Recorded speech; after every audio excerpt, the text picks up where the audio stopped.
अस्सलाम वालेकुम, welcome to career corner online academy. This is Amjad Kalbar. अॼु असां मोस्ट इम्पोर्टेंट जेका फिलासफ़ी आहे प्रेगमेटिज़म, जेका वाइडली यूज़ड थींदी आहे सॼी दुनिया में, ख़ासि करे जेके डेवलप्ड कंट्रीज़ आहिनि त उन्हनि में एजुकेशनल इंस्टीट्यूशन्स में प्रेगमेटिज़म फिलासफ़ी खे फॉलो कयो वेंदो आहे। छो त इहा जेका आहे उहा फिलासफ़ी अहिड़े क़िस्म जी आहे जंहिंमें जेको ॿारु हूंदो आहे न उनखे प्रैक्टिकल नॉलेज ॾिनी वेंदी आहे ऐं जेके टीचिंग मेथड्स जेके फॉलो कया वेंदा आहिनि उहे चाइल्ड सेंटर्ड जेके टीचिंग मेथड्स आहिनि उहे फॉलो कया वेंदा आहिनि त जीअं जेके एक्टिविटीज़ आहिनि वधि में वधि जेको चाइल्ड आहे उहो ख़ुदि परफॉर्म करे। त हीअ जेका प्रेगमेटिज़म फिलासफ़ी आहे, इहा प्रेगमेटिज़म फिलासफ़ी अमेरिकन ओरिजिनेटेड फिलासफ़ी आहे। त असां ईअं चई सघूं था त हीअ जेका फिलासफ़ी आहे उहो हिकिड़ो अमेरिकन फिलासफ़र हुयो जंहिं ॾिनी, त इन जे बेसिस ते असां हिनखे चऊं था त इहा अमेरिकन ओरिजिनेटेड हिकिड़ी जेका आहे उहा छा आहे, उहा फिलासफ़ी आहे। ऐं हीअ जेका फिलासफ़ी ॾिनी आहे उहा ॾिनी आहे Charles Sanders Peirce. Charles Sanders Peirce. ऐं हिन फिलासफ़ी जा ॿिया जेके एक्सपोनेंट आहिनि जॉन डेवी, विलियम जेम्स, इहे आहिनि। त हाणे इहो केरु हुयो? अमेरिकन हुयो। ऐं हिन फिलासफ़ी जे नज़दीक जेके शयूं आहिनि, सम्झो हीअ जेका फिलासफ़ी आहे उहा छा आहे, उहा अगेंस्ट आई। कंहिंजे अगेंस्ट आई? आइडियलिज़म जे बि, आइडियलिज़म ऐं रियलिज़म, यानी कि इहे ॿ जेके अॻ में फिलासफ़ीज़ हुयूं उनखे तस्लीम कयो वेंदो हुयो। आइडियलिज़म आइडियाज़ खे सेंट्रल पोजीशन ते रखियो ऐं रियलिज़म जेको आहे उन मैटर खे सेंट्रल पोजीशन ते रखियो। जॾहिं त जेका प्रेगमेटिज़म हुई उन इहो ॿुधायो त जेको माइंड ऐं प्लस में मैटर आहे, इहे ॿई शयूं जेके आहिनि न जुदा जुदा न आहिनि। इहे ॿई शयूं छा आहिनि? इहे कनेक्टेड आहिनि, इहे हिक ॿिए सां जुड़ियल आहिनि, इहे हिक ॿिए सां जुड़ियल आहिनि। त जीअं फ़र्ज़ु कयो तव्हांजो जेको वर्ड ख़ुदि प्रेगमा आहे न, प्रेगमा जी माना छा हूंदी आहे? प्रेगमा जी माना हूंदी आहे एक्शन। ठीकु आहे, प्रेगमा जी माना छा हूंदी आहे? एक्शन। यानी कि असां एक्शन कंदासीं त मतिलबु को प्रैक्टिकल परफॉर्म कंदासीं न, प्रैक्टिकल। त हीअ जेका फिलासफ़ी आहे त इहा स्ट्रेस कंदी आहे, फोकस कंदी आहे उन नॉलेज खे जेका प्रैक्टिकल हुजे, जंहिंखे असां यूटिलाइज़ करे सघूं, जंहिंखे असां डेली लाइफ में यूटिलाइज़ करे सघूं। या वरी असां ईअं चई सघूं था त उहा जेका नॉलेज जेका छा करे, उहा नॉलेज जेका छा करे, को रिज़ल्ट जनरेट करे नतीजो ॾिए, त उनखे असां उनखे अथेंटिक ऐं रियल जेको आहे छा कंदासीं, उहो नॉलेज छॾींदासीं। ठीकु आहे। हाणे ॾिसो त जेका हीअ फिलासफ़ी आहे उहा चए थी त जेको माइंड आहे ऐं मैटर, इहे ॿ अलॻि अलॻि शयूं न आहिनि, इहे कनेक्टेड आहिनि। जॾहिं असां इन फिलासफ़ी जे हवाले सां इहा फिलासफ़ी इहा चए थी त जेको असां मैटर जे बारे में तॾहिं ख़बर पवंदी आहे, हीअ जेको मैटर आहे हिन जी प्रॉपर्टीज़ अहिड़ियूं आहिनि जॾहिं असां उन जे बारे में छा कंदा आहियूं? एक्सपीरियंस कंदा आहियूं। ठीकु आहे। असांखे उन मैटर जे बारे में तॾहिं ख़बर पवंदी आहे जॾहिं असां उनखे एक्सपीरियंस कंदा आहियूं। पोइ असां उनजो आइडिया छा कंदा आहियूं? रिफ्लेक्ट कंदा आहियूं पंहिंजे माइंड सां। फ़र्ज़ु कयो असां अगरि का नई शइ ॾिसूं था त हाणे उहा नई शइ जेका छा हूंदी आहे, उहो मैटर हूंदो आहे। हाणे उन मैटर जे बारे में असां पंहिंजे माइंड में जेको पंहिंजो आइडिया जनरेट थींदो उनखे छा कंदासीं? रिफ्लेक्ट कंदासीं। ऐं हिन फिलासफ़ी मुताबिक़ जेको ट्रुथ आहे न, जेका सचाई आहे, उहा एब्सोल्यूट न आहे। ट्रुथ जेको आहे उहो छा आहे? उहो चेंजिंग आहे, हमेशह तब्दील थींदो रहे थो। मतिलबु हिन फिलासफ़ी खे असां ईअं चई सघूं था त हीअ फिलासफ़ी चए थी जेका रियलिटी आहे उहा छा आहे? उहा बि चेंज थींदी रहे थी। ठीकु आहे। या वरी जेका नॉलेज आहे जेका, उहा बि चेंज थींदी रहे थी। ठीकु आहे। नॉलेज बि छा थींदी रहे थी? चेंज थींदी रहे थी। या जेके वैल्यूज़ आहिनि उहे बि तव्हांजा छा था थींदा रहनि? चेंज थींदा रहनि था। मतिलबु चेंज, हिकु वर्ड चेंज, ॿियो वर्ड एक्सपीरियंस। ठीकु आहे। इहे शयूं जेके आहिनि उहे तव्हांजा सेंट्रल वर्ड्स हूंदा प्रेगमेटिज़म फिलासफ़ी जा। हाँ, रियलिटी चेंज कीअं थिए थी, नॉलेज चेंज कीअं थिए थी, वैल्यूज़ चेंज कीअं थियनि था, अचो त हुन जा एग्ज़ाम्पल ॾिसूं था त जीअं तव्हांखे वधीक उहे सवले नमूने सम्झ में अची वञनि। हाणे ॾिसो, सभ खां पहिरियों जेको आहे, जेको कॉन्सेप्ट हुयो उहो इहो हुयो त जेका धरती आहे उहा छा आहे? 16वीं सदी खां पहिरियां जेको आहे इहो तस्लीम कयो वेंदो, धरती जेका छा आहे उहा फ्लैट आहे। ठीकु आहे। धरती छा आहे? हिकिड़ी फ्लैट आहे, यानी कि सिधी आहे। ठीकु ऐं उन सां गॾोगॾु हिकिड़ो इहो कॉन्सेप्ट हुयो त धरती छा आहे उहा विच ते आहे, जियो सेंट्रिक कॉन्सेप्ट हुयो। धरती छा आहे उहा विच ते आहे ऐं सिज जेको आहे उहो छा आहे धरती जी चौधारी गर्दिश करे थो। जियो जी माना छा हूंदी आहे अर्थ, ठीकु आहे। सेंट्रिक यानी कि अर्थ जेका आहे उहा सेंटर ते आहे ऐं सिज हुन जी चौधारी गर्दिश करे थो। ऐं इहो बि सम्झो वेंदो हुयो त जेको चंड आहे उहो बि मतिलबु जेका नॉलेज जी लिमिटेड नॉलेज जी पहिरियां उहो इहो हुयो त पहिरियों सम्झो वेंदो हो सिज आहे, धरती आहे ऐं प्लस में मून आहे। सिर्फ़ु इहे 3 शयूं आहिनि आसमानी, छो त असां ॿियनि शयुनि खे एक्सपीरियंस कयो ई कोन हुयोसीं। उन वक़्त जा जेके इंसान हुआ उहे सिर्फ़ु जेके काइनाती शयूं हुयूं उन सिज ॾिठो, धरती जंहिं ते रहनि पिया ऐं राति जो चंड उहे ॾिसंदा हुआ। त उहो जेको कॉन्सेप्ट बिल्ड थियल हुयो इहो हुयो त धरती जेका आहे उहा छा आहे फ्लैट आहे, मतिलबु ईअं सिधी आहे ऐं धरती जी चौधारी जेको आहे उहो छा करे थो, सिज जेको आहे उहो गर्दिश करे थो। उन खां बाद में जेको साइंटिस्ट हुयो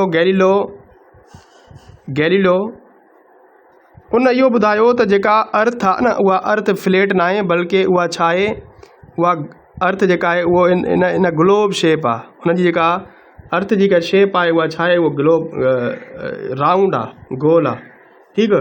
ऐं अर्थ सां गॾोगॾु ॿिया प्लानेट जेके आहिनि उहे बि पंहिंजो वजूद रखनि था। अर्थ हिकिड़ो प्लानेट आहे, हिकिड़ो सियारो आहे ऐं इन सां गॾु ॿिया बि सियारा मौजूदु आहिनि, पर उहे सॼा सियारा जेके आहिनि उहे रिवॉल्व करनि था सिज जे चौधारी। त मतिलबु सिज जेको आहे उहो छा थियो हिकिड़ी जॻह ते बीठो ऐं उनजे चौधारी जेके आहिनि सियारा छा करनि था गर्दिश करनि था। त इहो जेको कॉन्सेप्ट डिक्लेयर कयो वियो उनखे हेलियोसेंट्रिक चयो वियो, ठीकु आहे। हेलियोसेंट्रिक इन कॉन्सेप्ट खे जेको आहे छा चवंदा आहियूं असां त सिज जेको आहे हिकु जॻह ते बीठो आहे, हेलियो जी माना छा हूंदी आहे सन, सेंट्रिक यानी कि सिज हिकिड़ी जॻह ते पोजीशन ते बीठो आहे ऐं चौधारी धरती गर्दिश करे थी। त हाणे ॾिसो अॻ में जेका रियलिटी हुई उहा जियोसेंट्रिक जे मुताबिक़ हुई, उन खां बाद में जेका रियलिटी हुई उहा छा थी हेलियोसेंट्रिक जे मुताबिक़ थी। पर हाणे जेका मॉडर्न वर्ल्ड आहे उहो इहो चवे थो त जेको सिज आहे उहो बि हिकु जॻह ते न आहे बीठो, उहो ख़ुदि रिवॉल्व करे थो कंहिंजे चौधारी, गैलेक्सी जे चौधारी, ठीकु आहे, गैलेक्सी जे चौधारी। हाणे गैलेक्सी जो तइदादु तमामु घणो आहे। जीअं असांजी जेका गैलेक्सी आहे उनखे असां मिल्की वे गैलेक्सी चवंदा आहियूं, मिल्की वे गैलेक्सी चवंदा आहियूं, ठीकु। हाणे अगरि असां ॾिसंदासीं त जेको अञा वधीक मॉडर्न कॉन्सेप्ट आहे उहो इहो आहे त पहिरियों सम्झो वेंदो त हिकिड़ी यूनिवर्स आहे, हिकिड़ी छा आहे यूनिवर्स आहे। पर हाणे जेको कॉन्सेप्ट आयो आहे उहो इहो आयो आहे त जेका यूनिवर्स आहे न उहा हिकिड़ी न आहे, उहो मल्टीवर्स जो कॉन्सेप्ट जेको आहे उहो जदीद दौर में ॾिनो वियो आहे। त हाणे ॾिसो पहिरियों रियलिटी छा हुई, उन खां बाद में रियलिटी छा थी। जीअं वक़्तु गुज़रंदो वियो त रियलिटी छा थी थिए, चेंज थींदी रहे थी। त हाणे जेका शइ चेंज थिए थी त उनखे असां छा चवंदासीं, उहा तव्हांजी छा आहे रियलिटी इज़ रिलेटिव, माना जेका शइ साॻी न रहे चेंज थींदी रहे त उहा reality is not absolute, it is relative, clear. उन खां बाद में जॾहिं असां अञा बि ॿिया एग्ज़ाम्पल ॾिसंदासीं, ख़ासि करे असांजो जेको मुआशिरो हे त मां तव्हांखे साइंटिफिक एग्ज़ाम्पल ॾिना, पर हाणे मां तव्हांखे ॿुधाईंदुमि त जेको तव्हांजो मुआशिरो आहे यानी कि सोसाइटी वारा तव्हांजा एग्ज़ाम्पल ॾींदुमि ऐं सोसाइटी में जेके तव्हांजा रिलेटेड हूंदा एक्ज़ोलॉजी सां, वैल्यूज़ सां। वैल्यूज़ बि ही फिलासफ़ी छा चए थी उहा चेंज थींदा रहनि था, वैल्यूज़ बि छा था थियनि उहे चेंज थियनि था। उहे कीअं थियनि था, तव्हां ॾिसो पहिरियों असांजो जेको वैल्यू हूंदो हुयो, हर हिकु इंसान जो जेको पर्सपेक्टिव हूंदो आहे न उनजे बेसिस ते छा हूंदो आहे उहो वैल्यू चेंज हूंदो आहे। ईअं न आहे त सभिनी इंसाननि जे लाइ वैल्यू उहो छा हुजे उहो साॻियो हुजे, क़दुरु साॻियो हुजे। जीअं मां तव्हांखे पहिरियों ॿुधायो हुई, आशा ऑलरेडी मां तव्हांखे ॿुधाए चुको आहियां त जेको गोश्त आहे त उहो गोश्त हिकिड़ी जॻह ते फ़र्ज़ु कयो जेको सूअर जो गोश्त आहे उहो मुस्लमान न आहिनि खाईंदा, उनजे लाइ उहो छा आहे हराम आहे। पर उहो साॻियो यूरोप में उन जा फार्म हूंदा आहिनि, जीअं हिते मुर्गी जा फार्म हूंदा आहिनि न, ईअं यूरोप में हिननि जा फार्म हूंदा आहिनि, त उते उहो गोश्त जेको आहे छा कयो वेंदो आहे, खाधो वेंदो आहे, ठीकु आहे। त मतिलबु हिकिड़े इंसान लाइ जेका वैल्यूज़ आहिनि उहे अलॻि आहिनि, ॿियनि इंसाननि जे लाइ वैल्यूज़ अलॻि आहिनि। ॻाल्हि कयूं था असां मैरिज जी, त मैरिज बि छा में अचे थी, वैल्यूज़ में अचे थी। त हाणे कंहिं मुल्कनि में कॉन्सेप्ट जेको आहे उहो इहो आहे, जीअं मुस्लमाननि में निकाह जो कॉन्सेप्ट आहे, निकाह खां बग़ैर ॿ जेके आहिनि औरत ऐं मर्द पाण में गॾिजी नथा रही सघनि, ठीकु आहे, सोसाइटी उनखे इजाज़त न ॾींदी। पर जेके अहिड़ा मुल्क बि आहिनि जिथे बग़ैर शादी जे 2 जोड़ा पाण में गॾु रही सघनि था, ॿार पैदा करे सघनि था। ऐं एसी ताईं जो होमोसेक्सुअल मैरिज बि जेको आहे उहा छा आहे, यानी कि छोकिरो छोकिरे सां शादी करे सघे थो, छोकिरी छोकिरे सां शादी करे सघे थी। त इहे होमोसेक्सुअल जेका मैरिज आहे उहा छा आहे, उहा लीगल आहे, कानूनी आहे। त कंहिं मुल्क में रियलिटी ॿी आहे, कंहिं मुल्क में रियलिटी जेके आहिनि वैल्यूज़ जेके आहिनि, वैल्यूज़ जे अकॉर्डिंग रियलिटी छा हूंदी आहे उहा चेंज हूंदी आहे। या असांजो जेको मुआशिरो पहिरां जेको वधीक फोकस्ड हुयो उहो इहो हूंदो हो त जॾहिं को बीमार थींदो हो त उहो ईअं सम्झो वेंदो हो, ख़ासि करे जेको असांजी मुल्क जो मुआशिरो उहो तावीज़नि ते जेको आहे छा कयो कंदो, हाई लेवल ते बिलीव हूंदो हुयो। हर कोई ईअं सम्झंदो हो जॾहिं को बीमार थींदो त हुनखे नज़र लॻी वई आहे, हुनखे तावीज़ थिया आहिनि।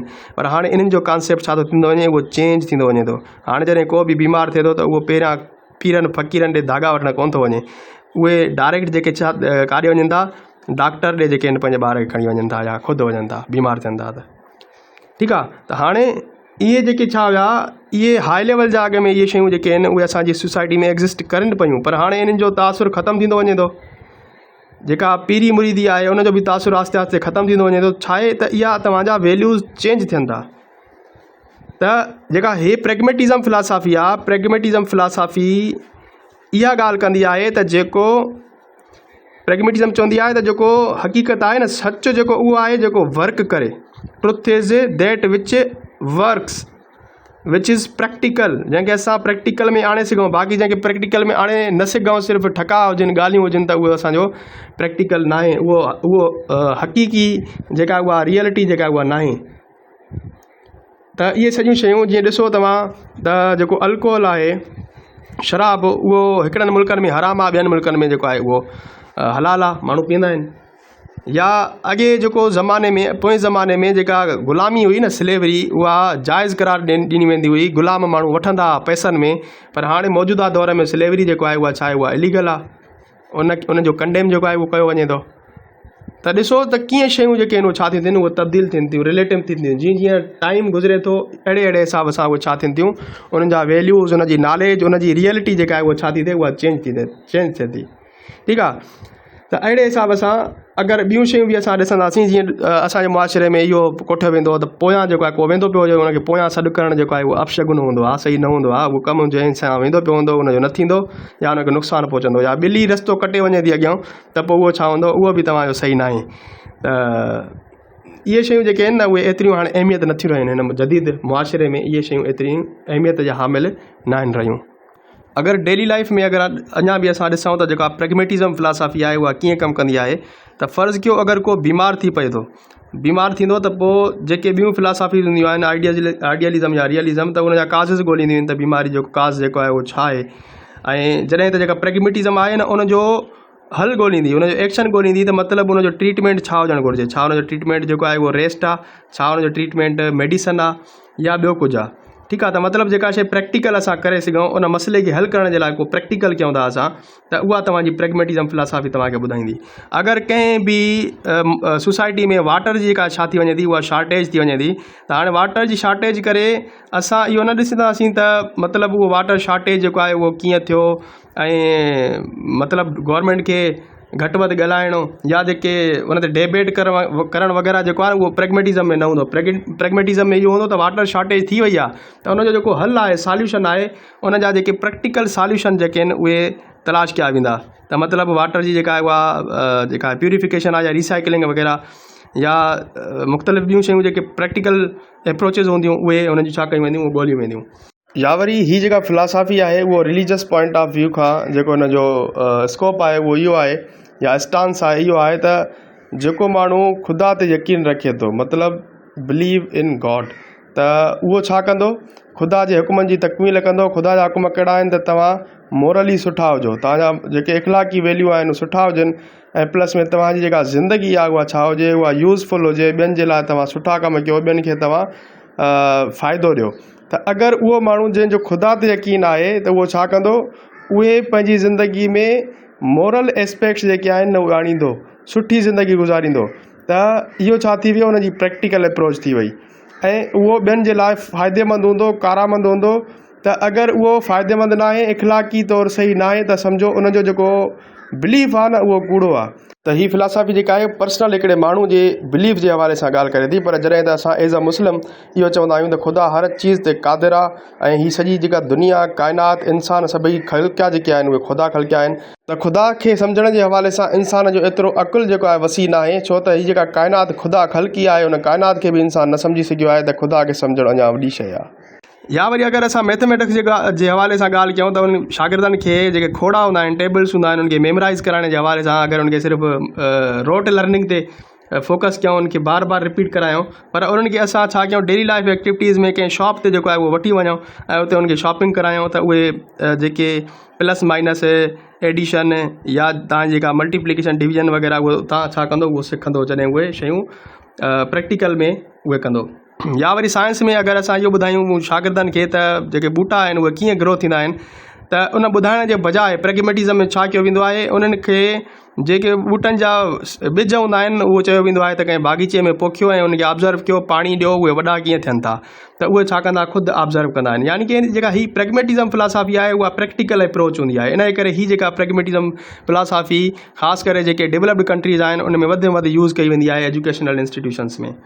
ठीकु हो, अगरि अञा असां टीचिंग स्ट्रेटजी में या टीचिंग टेक्निक्स में असां हिन शइ खे वठी वञूं था, त जेके ॿार आहिनि अगरि उहे छा करनि था, उहे गोड़ करनि था, उन जेका छा थिए थी उहा शाउटिंग थिए थी, त उन्हनि गोड़ खे जेको आहे उहो छा कयो वञे, अगरि टीचर उन्हनि खे ग्रुप एक्टिविटीज़ में इन्वॉल्व करे छॾे, त हाणे उन्हनि जो गोड़ जेको आहे छा में थी वियो, यूज़फुल लर्निंग में थी वियो, त उहे छा थींदा, ग्रुप एक्टिविटीज़ कंदा, उहे सिखंदा।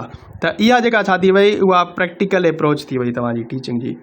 या वरी असां इहा ॻाल्हि कयूं त जेका क्लीनलीनेस आहे, सफ़ाई आहे, क्लीनलीनेस, त उन सफ़ाई जे बारे में उन्हनि खे सिर्फ़ु लेक्चर ॾियण जे बदिरां अगरि असां स्कूल में जेको आहे उहो क्लीनिंग डे को रखूं था, क्लीनिंग डे में हर कंहिंखे पंहिंजूं रिस्पॉन्सिबिलिटीज़ जेके आहिनि उहे विराए ॾियूं था, त उहो छा कंदो, उहे पंहिंजा कमु कंदा। यानी कि प्रैक्टिकल अप्रोच, प्रेग्मा जी माना ई एक्शन आहे, त एक्शन करणु, प्रैक्टिकल करणु, ठीकु आहे, त एक्सपीरियंस करणु। जेसीं ताईं उहे ॿार उन शयुनि जो एक्सपीरियंस न कंदा त एसीं ताईं उहे शयूं जेके आहिनि उहे न सिखंदा। त एक्सपीरियंस जेको आहे हिन फिलासफ़ी में छा आहे, उहो सेंट्रल आहे, सेंट्रल आहे। आई होप हिन सॼनि मिसालनि मां तव्हांखे जेके प्रैग्मेटिज़म जो कॉन्सेप्ट जेको आहे उहो क्लियर थी वियो हूंदो। त प्रैग्मेटिज़म जेको फिलासफ़ी आहे उहा इहा ॻाल्हि करे थी त जेका रियलिटी आहे उहा चेंज थींदी रहे थी, नॉलेज बि जेका आहे उहो चेंज थिए थी। नॉलेज चेंज छाजे बुनियाद ते थिए थी, तव्हांजे एक्सपीरियंस जे बुनियाद ते। जॾहिं जीअं जीअं तव्हांजो एक्सपीरियंस चेंज थींदो वञे थो, जीअं अहिड़े तरीक़े सां तव्हांजी नॉलेज चेंज थींदी वञे थी। वैल्यूज़ जेके आहिनि विथ टाइम जेके आहिनि उहे छा था थियनि, विथ टाइम छा थो थिए, उहो चेंज थिए थो। रियलिटी बि जेका आहे उहो with the passage of time, ऐं जेका इनोवेशन्स थियनि थियूं उन्हनि सां रियलिटी जेका आहे छा थी थिए, उहा चेंज थिए थी। क्लियर, आई होप तव्हांखे प्रैग्मेटिज़म जो बेसिक कॉन्सेप्ट जेको आहे उहो सम्झ में अची वियो हूंदो। पर हाणे असां इहो बि ॾिसूं था त जेके प्रैक्टिकल जेको अप्रोच आहे, त प्रैक्टिकल जेको आहे अगरि असां उनखे ॿियनि शयुनि में वठी वञूं था, रिलीजन में वठी वञूं था, जेका असांजी सोसाइटी में जेके सेक्ट आहिनि उन्हनि में वठी वञूं था, त उहो कीअं ॾिसंदासीं। त जीअं तव्हां ॾिसो जेके हिंदुइज़म हुयो उन में, हिंदुइज़म आहे उन में जेके सेक्ट आहिनि, हिकिड़ो जेको आहे उहो ब्राह्मण आहे, ब्राह्मण जेके आहिनि उहे सॼा वेंदा आहिनि, ठीकु आहे। ॿिया जेके सॼा वेंदा आहिनि उन्हनि खे असां जेको चवंदा आहियूं उहो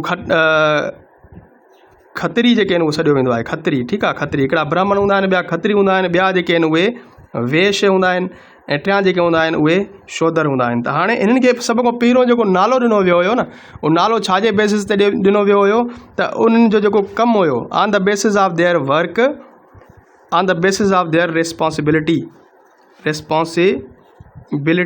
त उनजे बुनियाद ते उन्हनि जूं जेके क्वालिटीज़ हुयूं, ख़ासियत हुयूं उन्हनि जूं, त उनजे बुनियाद ते उन्हनि खे मुख़्तलिफ़ जेके आहिनि उहे नाला ॾिना विया हुया, ठीकु आहे। त हाणे जेको अगरि माण्हू छा हूंदो, उहो पूजा पाठ कंदो, पंडित हूंदो, त उनखे असां ब्राह्मण जेको आहे उन्हनि छा ॾिनो, नालो ॾिनो। यानी कि जेको पंडित वारो कमु कंदो, त मतिलबु पंडित वारी खूबी जंहिंमें हूंदी, त उहो छा हूंदो, उनखे ब्राह्मण जेको आहे करार ॾिनो वियो। ऐं उन खां बाद में जेके खत्री हुया, खत्री खे जेको आहे जंहिंमें सोल्जर जूं प्रॉपर्टी हूंदियूं, यानी कि उहो जंग में हिसो वठी सघे, जंहिंजो बॉडी बुत सुठो हुजे, त उहो छा थींदो, उहो उनखे खत्री वारो जेको आहे उहा क्वालिटीज़ जेका आहे उन में रखियो वियो।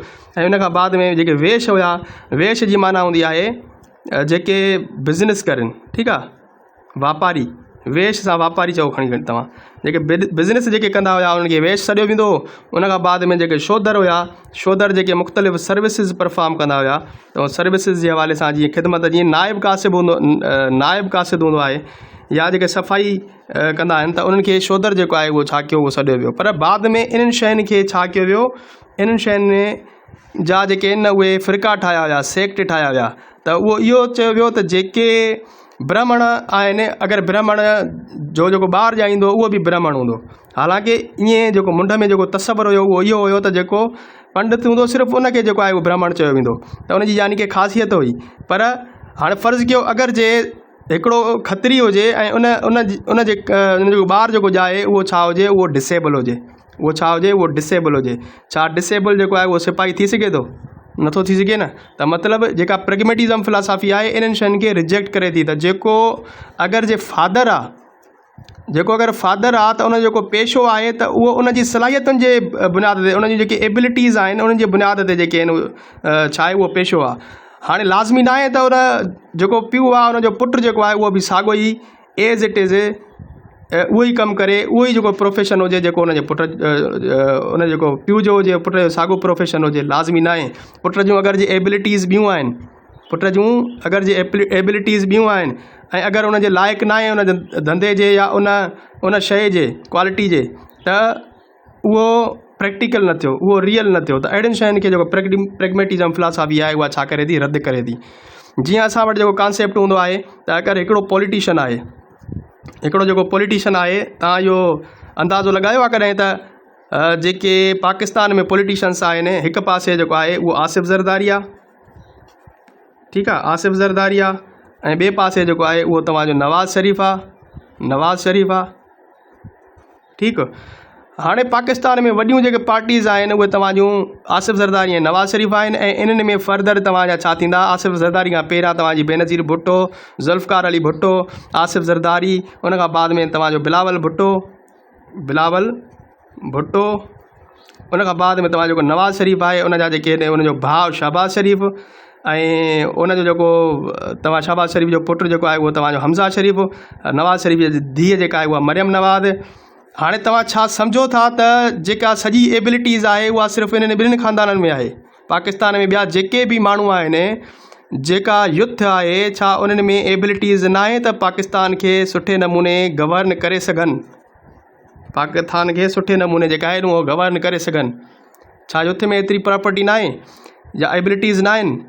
त सिर्फ़ु छो इन्हनि जेके ख़ानदाननि जा जेके माण्हू आहिनि उहे पाकिस्तान में हुकूमत कंदा, यानी कि उन्हनि जी हुकूमत हूंदी आहे, उहे ई जेके आहिनि छा हूंदा आहिनि, उहे रूलर्स हूंदा आहिनि, ठीकु आहे, इहे ई रूलर्स हूंदा आहिनि। त इन्हनि शयुनि खे बि प्रेगमेटिज़म फिलासफ़ी जेका आहे उहो छा करे थी, रद्द करे थी। मां इहो कॉन्सेप्ट तव्हांखे इन करे ॾियां थो त तव्हांजो थोरो दिमाग़ जेको आहे उहो प्रैक्टिकल थिए, ऐं इहे शयूं जेके आहिनि उहे असांजे मुल्क में थोरो शऊर अचे। बाक़ी पेडागाजी जे हवाले सां बि पाण पढ़ूं था त इन जी जेका आहे हिननि शयुनि मां बि तव्हांखे शयूं जेके आहिनि उहे सम्झ में अची वेंदियूं। त लाज़मी न आहे त जेको हिकिड़ो माण्हू आहे त उन जेको धंधो आहे या उनजो जेको पेशो आहे त उहो उनजे पुट जो हुजे। नसल दर नसल जेके शयूं आहिनि उहे असांखे नुक़सानु ॾींदियूं आहिनि, नसल दर नसल जेके शयूं हूंदियूं उहे असांखे छा ॾींदियूं, नुक़सानु ॾींदियूं आहिनि। बजाए जो अगरि असां इन शइ खे ॾिसूं था त जेके रिस्पॉन्सिबिलिटीज़ आहिनि, रिस्पॉन्सिबिलिटीज़ जेके आहिनि असां उहे उन्हनि खे ई सौंपियूं जेके उन्हनि जे एबल हुजनि, जेके उनजे एबल हुजनि। अगरि जेके उनजे एबल न हूंदा त उहे उन शइ में कहिड़ा रिफॉर्म्स आणे सघंदा, कहिड़ियूं जेके आहिनि सोसाइटीज़ में तब्दीलियूं आणे सघंदा, कहिड़ी सोसाइटी में प्रोग्रेस आणे सघंदा। त पाकिस्तान में जेका प्रोग्रेस, रिफॉर्म्स या जेके तरक़ी आहे, इहा जेका आहे असांजी सोसाइटी तरक़ी छो नथी करे? असां ॾींहों ॾींहुं पोइ छो था जेके आहिनि उहे वञूं? छो त जेके एबल माण्हू आहिनि उन एबल माण्हुनि खे छा कयो वञे थो, उन्हनि खे सम्झो ई नथो वञे हिन जे लाइक़ु त उहे इहा शइ करे सघनि था। बाक़ी जेके थापियल माण्हू हूंदा, नसल दर नसल, उहे ई अगरि सिस्टम खे हलाईंदा त पोइ असां में प्रोग्रेस जेका आहे मुल्क में न ईंदी। सिर्फ़ु असां में जेका सोच पैदा थींदी उहा इहा ई थींदी त असां उन शइ खे ई तस्लीम कंदासीं जेका असां ते मड़ी वेंदी। त इहे जेके फिलासफ़ी हूंदी आहे तव्हांजी, इन्हनि शयुनि खे छा करे थी, उहा रोंदे थी। चलो अचो हाणे जेका मेन मक़सदु आहे तव्हांजो उन तरफ़ अचूं था। जेका प्रैक्टिकल जेका फिलासफ़ी तव्हांजी प्रेगमेटिज़म आहे उहा छा करे थी, तव्हांजी प्रैक्टिकल सिचुएशन खे, जेका शइ प्रैक्टिकल हुजे, जंहिंखे तव्हां एक्सपीरियंस करे सघो, ठीकु आहे, जंहिंखे तव्हां एक्सपीरियंस करे सघो, जंहिंजो तव्हां एक्शन करे सघो, त उहे सॼियूं शयूं छा हूंदियूं आहिनि, उहे तव्हांजूं इहे सॼियूं शयूं तव्हांजूं छा आहिनि, उहे रियलिटी खे शो करंदियूं। ऐं रियलिटी जेका हूंदी आहे उहा छा हूंदी आहे, उहा रिलेटिव हूंदी आहे, उहा एब्सोल्यूट न हूंदी आहे। रियलिटी जेका आहे उहा चेंज थींदी रहे थी। छा तव्हां इहो अंदाज़ो लॻाए सघो था त जेके फ़र्ज़ु कयो 8वीं सदी जा जेका 8th सेंचुरी जा जेका माण्हू हुया, 8वीं सदी जा जेके माण्हू हुया, त उहे इन्हनि सोचियो हूंदो त जेको 2025 में अहिड़ियूं जेके आहिनि टेक्नोलॉजी एतिरी जेका टेक्नोलॉजी अची वेंदी ऐं उनजी एतिरी तरक़ी हूंदी जंहिंमें आर्टिफिशियल इंटेलिजेंस अची वेंदी, या जंहिंमें जेका तव्हांजी जेका टच स्क्रीन जेका आहे उन में सिर्फ़ु तव्हांजे टच करण सां मुख़्तलिफ़ शयूं थींदियूं ऐं उन में तव्हां दुनिया जी कहिड़ी कुंड में वेही करे वीडियो कॉलिंग करे सघो था, हिक ॿिए खे ॾिसी सघो था, ॻाल्हाए सघो था। ऐं इहे जेका कम्यूनिकेशन स्किल्स आहिनि, अॻे त माण्हू जेके आहिनि पुराणे दौरनि में पंधु कंदा हुया न, हाणे जेके सिर्फ़ु जाॾे बि वेंदा हूंदा पंधु, या वरी कम्यूनिकेशन असां चवंदा आहियूं इहो न त सिर्फ़ु ॻाल्हाइणु, पर हिकु जॻह खां ॿी जॻह ताईं तव्हां जेको ट्रेवल कयो था उहा बि छा आहे तव्हांजी कम्यूनिकेशन में अचे थी। त हिकु त माण्हू पंधु कंदा हुया, पर जंहिं वटि जेके आहिनि मालदार माण्हू, उन्हनि खे छॾिबो जंहिं वटि घोड़ा हूंदा हुया, जंहिंखे घोड़ा हूंदा हुआ उहो छा हूंदो, उहो मालदार माण्हू हूंदो, घोड़ा या वरी उठ, ठीकु आहे, या वरी गॾह, ठीकु आहे। गॾह जेको आहे अॻे, हाणे गॾह जो कॉन्सेप्ट जेको आहे उहो थोरो इमोरल थी वियो आहे, पर पहिरियां गॾहनि ते माण्हू जेके आहिनि उहे छा कंदा, उहो ट्रेवल कंदा। त हाणे इहे छा हुयूं, कम्यूनिकेशन जा सोर्सिस हुया पुराणनि दौरनि में। हाणे कम्यूनिकेशन जा सोर्सिस छा आहिनि, तव्हांजा कार आहे, तव्हांजो एरोप्लेन आहे, ठीकु आहे, तव्हां छा एरोप्लेन आहे। अगरि तव्हां स्पेस जी ॻाल्हि कयो त स्पेस में वरी रॉकेट जेके आहिनि उहे मोकिलीनि था, या वरी तव्हां अगरि जे सिक्योरिटी जी ॻाल्हि कयो त सिक्योरिटी में उनजी बि छा थी वई आहे, उहो डायलेमा चेंज थी वई आहे। सिक्योरिटी बि छा थी वई आहे, उहा तव्हांजी चेंज थी वई आहे। पहिरियों तव्हांजूं सिर्फ़ु छा हूंदियूं हुयूं, सभ खां पहिरियों तव्हां जेको क़त्ल थियो उहो छा थियो, उहो पथर सां थियो, स्टोन सां थियो, पथर सां। पथर छा आहे, उहो हथियार तौरु इस्तेमालु कयो वियो। उनखां बाद में जेके काठ हुयो, वुड जेको आहे, डंडियूं, उहे तव्हांजूं हथियार तौरु इस्तेमालु थियूं। उनखां बाद में तव्हांजो जेको लोहो आहे, जंहिंमें जेके तव्हांजी तलवार थींदी आहे, स्वाड जंहिंखे चवंदा आहियूं, उहा विढ़ण जे लाइ इस्तेमालु थी।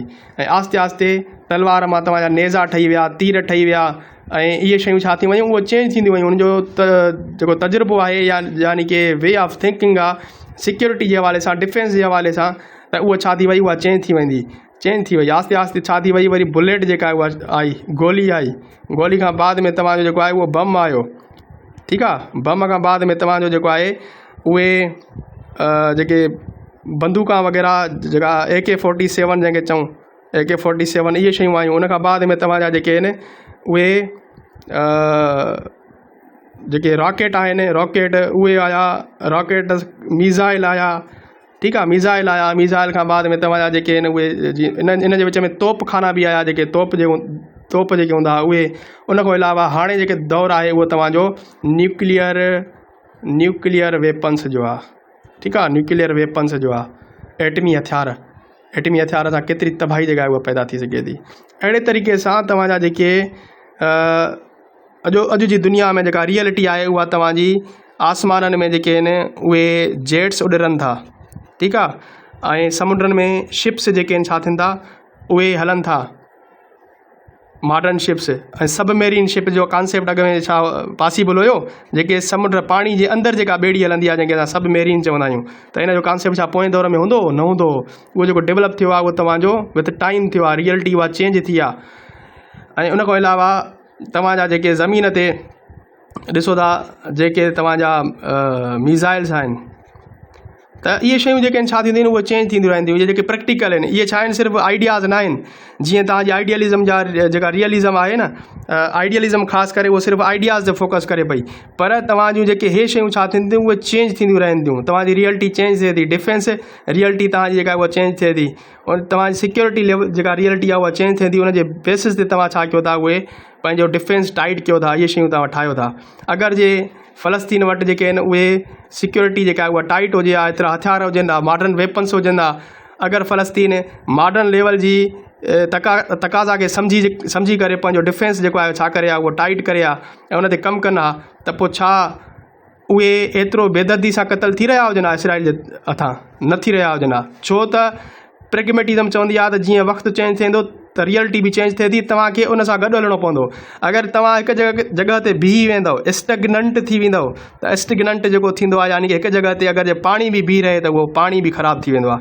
उन में जेके आहिनि पाणी में छा थींदियूं आहिनि, जरासीम थी वेंदा आहिनि, पाणी साओ थी वेंदो आहे, धप करे वेंदो आहे। पर पाणी अगरि जे दरिया में हलंदो रहंदो, वहंदो रहंदो, त उहो छा थींदो, उहो अॻिते वधंदो। उन में छा हूंदी, उहा प्रोग्रेस हूंदी आहे, उहो वञी करे समुंड ताईं पहुचंदो आहे, मिलंदो आहे समुंड तां। त इहे शयूं छा थियनि थियूं, उहे चेंज थियनि थियूं। प्रैग्मेटिज़म फिलॉसफी इन्हनि शयुनि खे छा करे थी, उहा सपोर्ट करे थी। त प्रैग्मेटिज़म चए थी त जेको आइडिया आहे न, उहो तव्हांजो आइडिया रियल असां तॾहिं मञींदासीं, आइडिया खे असां रियल तॾहिं मञींदासीं जॾहिं उनखे तव्हां जेको छा हुजे उहो यूज़फुल हुजे। यूज़फुल छा में, को बि प्रॉब्लम जेको आहे उहो सॉल्व करण में आइडिया छा हुजे, उहो यूज़फुल हुजे, त उहो आइडिया जेको आहे उहो रियल आहे।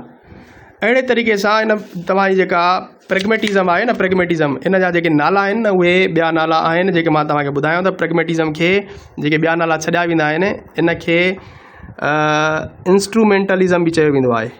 हाणे इंस्ट्रूमेंटलिज़म जेका आहे उन फिलॉसफी खे चयो वेंदो आहे, या इनखे एक्सपेरिमेंटलिज़म बि चयो वेंदो आहे। एक्सपेरिमेंटलिज़म जेका आहे इनखे चयो वेंदो आहे। त इहे ॿ नाला ॿिया बि आहिनि तव्हांजा प्रैग्मेटिज़म फिलॉसफी जा। यानी कि जेको प्रैक्टिकल हुजे, जेके शयूं थियनि तव्हां प्रैक्टिकल करे सघो, सिर्फ़ु ठका न हुजनि, ॻाल्हियूं न हुजनि त हे शइ हीअं थी, हे शइ हीअं थी, न उनखे तव्हां प्रैक्टिकल वे में आणियो, प्रैक्टिकल एप्रोच में आणियो, त उहा छा हूंदी, उनखे तव्हां चवंदव त इहा रियल आहे। ॿी हिन फिलॉसफी जी जेका अहम जेका ॻाल्हि आहे न, उहा इहा आहे त हीअ जेका फिलॉसफी आहे उहा डेमोक्रेसी जी ॻाल्हि कंदी आहे। ठीकु आहे, त हीअ जेका वाहिद फिलॉसफी आहे जेका तव्हांजी डेमोक्रेसी जी ॻाल्हि कंदी आहे, छा में, क्लासरूम ऐं इंस्टीट्यूट, क्लासरूम ऐं प्लस इंस्टीट्यूट जेको आहे एप्रोच ते इंस्टीट्यूट। ॿी फिलॉसफी बि आहे रिकंस्ट्रक्शनिज़म, उहा असां पढ़ंदासीं, उहा वरी वर्ल्ड लेवल ते ॻाल्हि कंदी आहे। पर क्लासरूम ऐं इंस्टीट्यूट लेवल ते डेमोक्रेसी जी ॻाल्हि कंदी आहे। त डेमोक्रेसी मां मुराद इहा आहे त माना कंहिं हिकिड़े माण्हू खे जेका आहे न उहा फाइनल अथॉरिटी न हूंदी आहे। ठीकु आहे, कंहिं हिकिड़ो जेको आहे उहो तव्हांजो ईअं चयूं खणी त जेको डिक्टेटर जेको आहे, डिक्टेटर जेका शिप आहे न, उन जे ख़िलाफ़ु आई आहे प्रैग्मेटिज़म। त हाणे हिन फिलॉसफी जे मुताबिक़ इहो हूंदो आहे त जेके स्टूडेंट्स आहिनि उहे गॾिजी करे कमु कनि। त जेके स्टूडेंट्स आहिनि उहे छा में गॾु कनि, ग्रुप वर्क में कमु कनि, ऐं ग्रुप वर्क सां उनजो जेको टीम वर्क जेको आहे न, ग्रुप एक्टिविटीज़ या ग्रुप डिस्कशन वग़ैरह का बि जेके शयूं हूंदियूं आहिनि जेके गॾिजी करे कमु कनि था, त उन सां उन्हनि जी जेको ग्रुप वर्क आहे, टीम वर्क आहे जंहिंखे चऊं खणी, त टीम वर्क छा थींदो आहे, उहो बिल्ड थींदो आहे। इन सां मुख़्तलिफ़ क़िस्म जूं तव्हां जेके आहिनि उहे छा आहिनि, उहे कम्यूनिटीज़ जेके आहिनि उहे ठहंदियूं आहिनि, ऐं या वरी तव्हां काउंसिल्स चओ, ठीकु, या वरी तव्हां इनखे वर्ल्ड वाइड अगरि असां ॾिसूं था त उहा जेका इन में जेका हर हिकु स्टूडेंट जी जेका पार्टिसिपेशन आहे उहा अॻिते हली तमामु घणो जेको आहे उहो सोसाइटी में रोल प्ले कंदी आहे। त इहे शयूं जेके आहिनि न उहे इम्पोर्टेंस हूंदियूं आहिनि। त हिन फिलॉसफी में जेका बहितरीनु ॻाल्हि इहा आहे त इहा छा थी थिए, उहा कॉन्स्टेंटली चेंजिंग आहे। त हीअ ॻाल्हि इहा करे थी त लाइफ जेका आहे न उहा ख़ुदि छा थिए थी, उहा कॉन्स्टेंटली छा आहे, उहा चेंजिंग आहे। ठीकु आहे, उहा छा थी थिए, कॉन्स्टेंटली चेंज थिए थी। ऐं उहो छाजे करे चेंज थिए थी, त असांजो जेको एक्सपीरियंस आहे उहो असांजो चेंज थिए थो। त हिन फिलॉसफी जा जेके कोड वर्ड आहिनि, जेको तव्हांजो एक्सपीरियंस आहे, चेंज आहे ऐं रिलेटिव, इहे शयूं छा आहिनि, उहे इन जा कोड वर्ड आहिनि। त अगरि असां क्लासरूम अप्रोच जी ॻाल्हि कयूं त हिन में जेको टीचर हूंदो आहे, त टीचर जो जेको रोल हूंदो आहे उहो छा हूंदो आहे, हिन में टीचर छा कंदो आहे, एज़ अ फ्रेंड जेको आहे उहो कमु कंदो आहे। टीचर जो रोल छा हूंदो आहे, एज़ अ फ्रेंड कमु कंदो आहे। ठीकु आहे, या वरी असां हुनखे एज़ अ गाइड तौरु चई सघूं था, त एज़ अ गाइड तौरु टीचर छा कंदो आहे, उहो कमु कंदो आहे। ठीकु, त ईअं चऊं खणी त हीअ जेका फिलॉसफी आहे उहा तव्हांजी स्टूडेंट सेंटर्ड फिलॉसफी आहे। टीचर डोमिनेंट हिन में न हूंदो आहे। अगरि असां डिसिप्लिन जी ॻाल्हि कयूं त हीअ जेका फिलॉसफी आहे उहो कहिड़े डिसिप्लिन जी जेका आहे उहा ॻाल्हि कंदी आहे। त हिन फिलॉसफी मुताबिक़ जेको डिसिप्लिन आहे न उहो फ्री डिसिप्लिन हुजे, बाउंड न हुजे। मतिलबु शागिर्द खे जेको आहे न आज़ादु छॾिणो आहे। इन में फ्री डिसिप्लिन हुजे, मतिलबु जेको फ्री डिसिप्लिन हूंदो आहे उनखे असां सेल्फ डिसिप्लिन चवंदा आहियूं। सेल्फ डिसिप्लिन जेको आहे उहो चवंदा आहियूं। ठीकु आहे, या इहो जेको शो करे थो उहो छा खे शो करे थो, उहो चाइल्ड चाइल्ड फ्रीडम खे जेको आहे उहो छा करे थो, उहो शो करे थो। चाइल्ड फ्रीडम जी जेका जिते बि ॻाल्हि थिए उहा तव्हांजी प्रेगमेटिज़म फिलासफ़ी छा कंदी आहे, उहा तव्हांखे ॿुधाईंदी आहे। अच्छा, उन सां गॾोगॾु अगरि असां ॾिसूं था त हिन में तव्हांजूं जेके शयूं एम्स ऑफ एजुकेशन, ठीकु आहे, एम्स ऑफ एजुकेशन तव्हां खां पुछो वञे त प्रेगमेटिज़म जूं जेके एम्स आहिनि उहे छा आहिनि। त हाणे मक़सदु छा हूंदो प्रेगमेटिज़म जो? मक़सदु इहो हूंदो एजुकेशन में त शागिर्दनि खे अहिड़े तरीक़े सां तयारु कयो वञे त उहे जेके डेली लाइफ जा जेके अगरि उनखे प्रॉब्लम किथे बि अचनि था त उहे डेली लाइफ जा जेके प्रॉब्लम आहिनि उनखे हल करे सघनि। डेली लाइफ प्रॉब्लम छा करे सघनि, हल करे सघनि, solve problems of daily life. ठीकु, छो त उहे एतिरा तयारु थियल हूंदा, उन्हनि जेका नॉलेज एतिरी प्रैक्टिकल हूंदी त अगरि कोई बि प्रॉब्लम हुजे त उहे छा कंदा, उहे हल करे वेंदा। उनखां बाद में ही फिलासफ़ी जेको आहे उनजो मक़सदु इहो हूंदो आहे, जेको एम हूंदो आहे इहो हूंदो आहे त ॿार जूं जेके नीड्स आहिनि न ऐं ॿार जा जेके इंट्रस्ट आहिनि, ठीकु आहे, ॿार जूं नीड्स, ॿार जा इंट्रस्ट ऐं ॿार जूं जेके एबिलिटीज़ आहिनि उन्हनि खे वधीक तरजीह ॾिनी वञे। उन्हनि खे ॾिठो वञे त ॿारु ख़ुदि छा थो चाहे। ईअं न त मतिलबु जेको ॿार जी जेको आहे उहो उनजो इंट्रस्ट आहिनि ई न कंहिं में, या उहो उनजे एबिल आहे ई न त उनखे ठोके करे उन में ज़ोरी उनखे विहारिजे, उनखे उहो पढ़ाइजे न। त मुख़्तलिफ़ फील्ड्स आहिनि अॼु जी दुनिया में, ॾिसो था त मल्टी डाइवर्स जेका आहे उहा वर्ल्ड आहे, मुख़्तलिफ़ जेके आहिनि उहे तव्हांजा सब्जेक्ट आहिनि, डिसिप्लिन्स आहिनि, त उन में उहे वञी सघनि था, पढ़ी सघनि था।